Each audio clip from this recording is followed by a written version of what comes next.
嗨，大家好呀，我是 Molly。今天我们来做这款丑萌丑萌的可可燕麦软欧包。软欧包中通常会加入黑麦、全麦或者是其他的谷物。相对口感软糯的日式软面包来说，更注重谷物的天然原香，面包的口感也是外韧内软的。因为软欧面包的热量相对较低，而且低糖、低脂肪，对胃也不会造成很大的负担，所以也越来越受欢迎。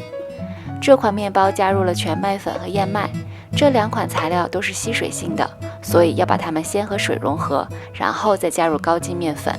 这里我还加入了无糖可可粉。无糖可可粉的热量是很低的，一大勺的热量就只有4卡路里，而且它的抗氧化性也很强，所以既想吃巧克力又怕发胖，烘焙时用无糖可可粉就是很好的选择。全部材料放好后，我们就把面包桶放入到面包机里面。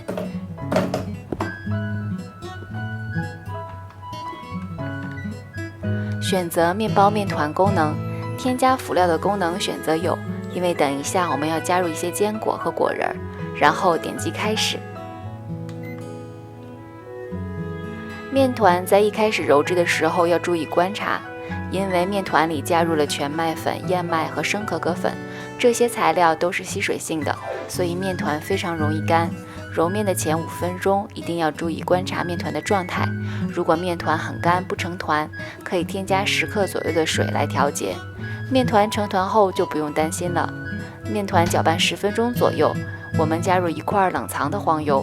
冷藏黄油的加入可以让面团变得更加柔软，你也可以加入椰子油或者是橄榄油。面团在揉制的时候，我们来准备一下坚果。这里我准备了蔓越莓、核桃碎、瓜子仁和巧克力豆。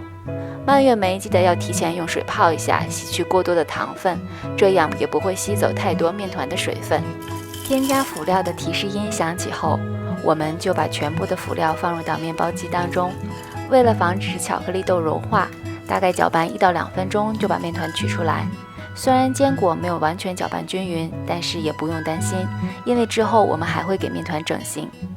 把面团取出来，放入到一个大碗中，盖上保鲜膜，发酵至2倍大就可以用了。因为我是晚上揉面，所以我准备用隔夜发酵法，把面团放入到冰箱里去冷藏，第2天早上再来使用。第2天早上取出已经发酵好的面团，因为冰箱的温度很低，我们需要把面团放在室温下回温10到20分钟。面团回温好之后，就把它放到揉面垫上，撒上一些干面粉。今天我们要做4个欧包，所以就把面团平均分成4份。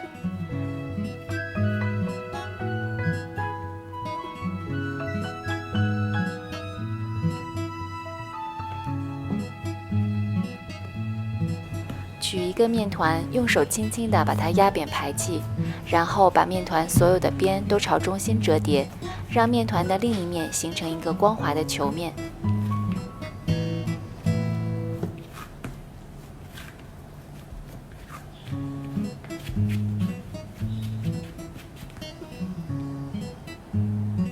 4个面团都揉搓好之后，就盖上一张保鲜膜，在室温下醒面15分钟。醒面的目的是为了让面筋更加的松弛，面团更加柔软，方便等一下擀制。15分钟后取出一个面团，撒上一些干面粉，轻压排气，然后把面团翻过来，光滑的面朝下。这里你还可以随意发挥，包上一些馅料，比如说麻薯、巧克力、芋泥等等。面团压扁压薄，直接把上面的2个边折下来，然后捏合，好像折成一个糖三角的形状。捏好之后，再把下面的2边也捏紧。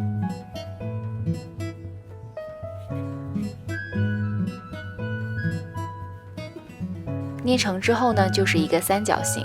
三角形捏好了，非常的可爱。记得边一定要捏紧，然后再翻过来，把3个角稍微整圆，这样就形成了一个可爱的小欧包啦。全部面团都整理好之后，把它们放入到烤盘上发酵。4个面团之间要保持一定的距离。我的室温是28度，发酵了40分钟。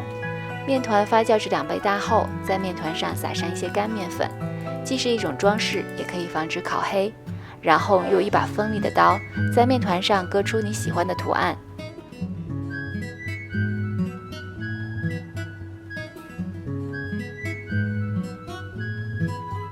再放入已经预热好的烤箱里面，180度烤制22分钟。面团在烤制10到15分钟的时候，记得在上面盖一层锡纸，以免烤黑。22分钟，面包就烤好了。面包完全晾凉后，我们就可以切片享用了。今天这款巧克力软欧包外皮是比较有韧性的，吃起来很有口感，但是又不会像硬欧那样让人咬不动。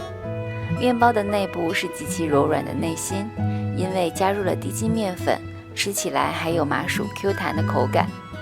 我们还加入了大量的燕麦和全麦粉，又低糖又少油，面包吃起来是非常健康的。这款面包制作起来也是非常的容易，如果不加巧克力，热量也不会很高，大家有空可以试试看。谢谢大家的收看，我是猫丽，祝大家做面包成功啊！我们下个视频再见啦，拜拜。